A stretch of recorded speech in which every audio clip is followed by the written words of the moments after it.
Kĩharo gĩkĩ kĩa Rũirũ kĩahingũrirwo mweri-inĩ wa kanana mwaka wa 2017 na kĩarĩ kĩharo kĩa mbere kĩa mũgeka kaunti-inĩ ya Kiambu.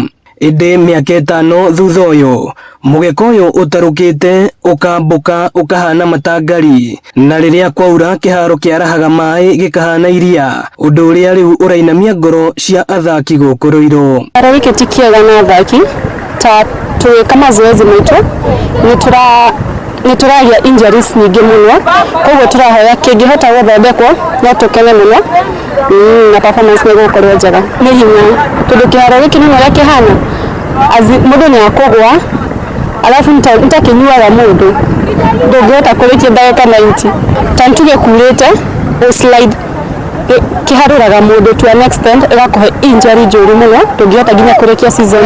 Si favorable kwetu sisi wachezaji, haichezeki kabisa. Like juzi venye mvua ilinyesha maji yalijaa grao, so tulihave kuchota maji ndiposa mechi icheze.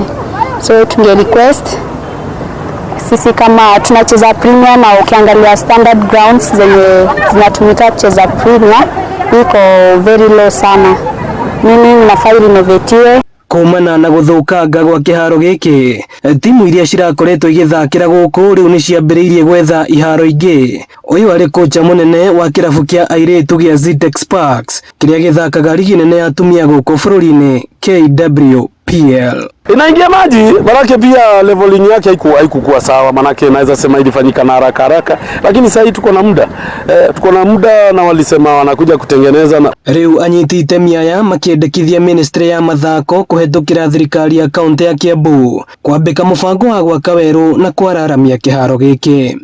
So inatakikana hii kiwanja ikitengenezwa, kama wanatengeneza hii fence waisukume huko nyuma ndio upate mahali ambao technical people watakuwa wanakaa, na hiyo fence lazima kukuwe na hiyo depth kama ya 20 yards. Governor Ferdinand Waitito, Governor James Nyoro na rĩu Governor Kimani wa Matangi makoretwo makĩranĩra atĩ nĩ megwaka kĩharo gĩkĩ kĩa Rũirũ werũ, no rĩu athaki makoretwo o makiuma na mwĩhoko merĩgĩrĩire atĩ nĩ magĩakĩrwo kĩharo gĩkĩ na mathakĩre ho na gũkũria iheo ciao.